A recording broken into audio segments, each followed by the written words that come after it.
What up, Mid Sports fam? So let's talk about CJ Stroud. Yesterday, he was absolutely atrocious. 4 interceptions in the first half, 3 of those which were his fault. One was, I'll say it wasn't his fault. But this is a kind of personal take for me. My son's team is the Ohio State Buckeyes in college football. So I had the pleasure of watching CJ Stroud from the moment that he landed in Columbus, Ohio at Ohio State University up until now in the pros with the Houston Texans. When he was in college, CJ Stroud was a good quarterback, good to great quarterback at Ohio State. Had the field goal kicker kicked the field goal, he and his team would have went to the national championship game that year when they lost, and he balled out against Georgia. Like, he put the team on his back and balled out against the Georgia Bulldogs, and they were only 3 points away of advancing and going to the national championship game. So we know that he can play. That, I believe, boosted his draft stock and made him the overall number 2 pick to the Houston Texans 3 seasons ago. When he first got into the league, of course, he took the league by storm. He became Offensive Rookie of the Year. He was shredding defenses, and we started putting him up there in the upper echelons with Joe Burrow, Patrick Mahomes, Lamar Jackson, Josh Allen, etc. And then the last 2 seasons, he has really fallen off. I, as somebody who loves sports, I have always had the notion, and my husband tells me this all the time, that your offense is only as good as your offensive line. I believe that you have to build your offensive line up first, and then once your offensive line is built up, you can go from there building all of the pieces around you. What I truly believe is that we have been seeing this lately over the last few years. That first year in the league when he was Offensive Rookie of the Year, he had a very good offensive line. Last year, the offensive line was not so good, and he was in the top 5 of the quarterbacks that were sacked the most the entire season. We also are seeing this with Patrick Mahomes.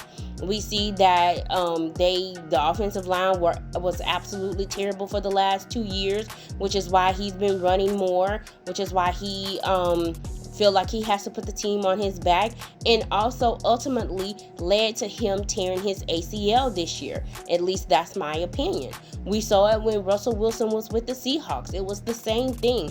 If you do not have more time to throw, if your offensive line cannot get any push on the defensive line, that means you're going to get sacked. You're going to get quarterback hits. That leads to fumbles. That leads to your hand getting hit and balls popping up in the air and interceptions happening.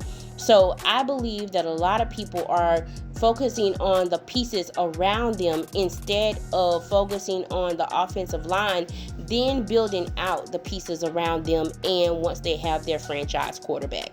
We know the first 2 seasons his offensive coordinator was Bobby Slowick, and this year they had Nick Caley, who was a first-time offensive coordinator. I personally believe that you need to bring someone who is offensive-minded into the building, someone that can help CJ Stroud find his confidence again. I do believe that he is and will be the Texans'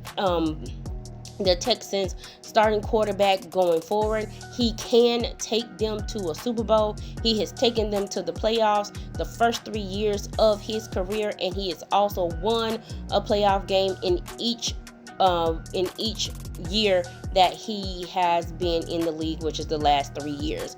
So I believe they need to bring in somebody who is offensive minded, who can help him get his confidence back, and build up the offensive line. I also believe they need to go get another big wide receiver opposite of Nico Collins. I also believe that they also need to go try to find another tight end. Cade Stover cannot do it. After Um, After Dalton Schultz got hurt, Kate Stover was not able to block. He couldn't catch the ball out of the backfield. But then once Kate Stover got hurt, they brought Bryant in, and Bryant he did well when he was out there catching the ball and blocking. But I feel that they need another wide receiver.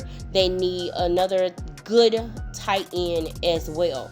But I believe that you need to go get Brian Dable. I believe you need to go get someone like Mike McDaniels. You need to go get someone like Byron Leftwich, who is offensive minded, who can come in, help him get his confidence back, and then try to get back to that form that he had in his first year when he was offensive rookie of the year. You guys let me know, and what I'm talking far-fetched, Texans fans, let me know what you guys think. Other football fans, let me know what you think. But with the defense, they squandered a huge opportunity. If they just could have kept the ball safe, yesterday, and because they were moving the ball on the New England Patriots, but if they could have just kept the ball safe, then they would have probably been going to the AFC Championship and been in the Super Bowl as well. Well, that's my take on the situation. Like I say, comment down below and let me know what you guys think. And that's all for now. And as always, stay in the game.